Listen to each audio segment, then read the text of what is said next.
Good evening, class. My name is Xavier Williams. I am doing my reading quiz number 2. Um, I was given a task to discuss the importance of listening, diversity, and learning as it relates to communication organizations, what we've been going over for the past 2 weeks in class, and also identify the 3 top readings that resonated with me and what I learned from these sites when I visited them and why. My first thing I want to talk about, first reading that resonated with me was about diversity and the importance of diversity. I got my readings from the actual lecture that was titled Lecture Dash Diversity, a majority of it from it. And I love how it kind of explained and also compared the definition of diversity and compared it with uniformity, both used in the workforce, job force, any type of organizational force. So it's a term that I'm both familiar with, but I never looked at it from this point of view. It said as follows: the definition for diversity is the attempt to bring together competing interests into a single as whole. Without constant nourishment and productivity, diversity will eventually fade off and be ineffective. Now, in the contrast, the definition of uniformity is also being uniform. When I think of uniform, I just think of togetherness. Togetherness is good, but also there's no individuality, there's no flavor, it's just bland. There's no room for growth, there's no room for it being innovative. Um, like I said, you're just pretty much being told what to do and you just follow suit. And in my readings, it said organizations with high level uniformity are usually ineffective and stagnant. And I can see that because I said the lack of ability to have your own mind or to give some type of input can also, like I say, hinder growth in any business. Whereas diversity, managing diversity can be a little bit more challenging, a little bit more expensive, time consuming, demands a lot of stressful and strategic planning on how you would tackle um, ideas or tackle the people with different cultural backgrounds. But once you learn to master that or just to hone it a little bit or start to understand different people, it can pay a lot of very big dividends.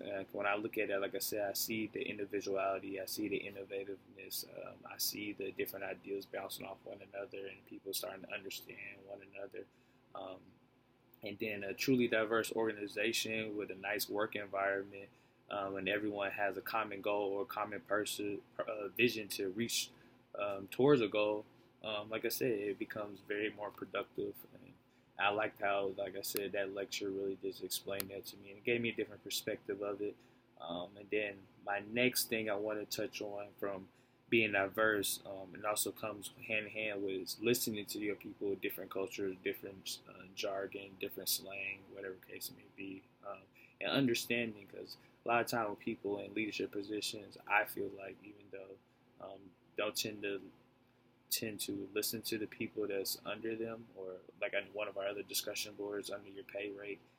Sometimes those people that have a less lower pay rate than you might have some of the better ideas, but I'm saying being that sometimes our money or your value based upon your money hinders your ability to listen to what they have to say because you feel like you're better than them. The 2 readings I went on with this was with Ford, with the Arthur Shelma, and then also the link of how to listen in your business. Listening builds relationships and thriving in business. Any business always have the relationship with your workers, from worker to worker, boss to workers, workers to consumers. I mean, it's all type of relationships. You got to have relationships to be effective and get people to actually connect with you and listen to you. It helps you enter new markets, help you expand product offerings, help you spot new challenges, help you grow your business. The example I want to use in how to build business, Ford's mission, this lady named Christina Mari May, excuse my if I chopped her name up, the CEO of Benifee Vinatures. It's like a family winery. It said her ability to build relationships by listening with her employees helped her grow her business from 400 employees to over 500 employees internationally. And she's to be able to work at different headquarters, not being there physically because of these relationships she's able to build with different cultures. Because if you have like a wine, like I said, something that multiple cultures drink, if you're popping in Africa and Asia and England and Greenland and Canada and United States, you know what I'm saying, you open up your business to a wider range of people and also your ability to network and bring new flavors, bring new ideas, bring whatever new or what's the common theme in that country or that area to be able to, like I said, grow your business effectively. What is a good listener? They explained about that in the Forbes section. Is someone that's very attentive and with their body language, and then listening actively. Don't be listening just to have an answer or just to get back at somebody that's trying to tell you something that could be beneficial for you. Listen with the having a mindset to try to incorporate these different diverse ideas into your values or whatever your plan is. And hopefully, like I said, the more you incorporate different cultural ideas and views and everyone's understanding on the same page, it becomes easier for everyone else. So I really did enjoy this section overall, this unit overall.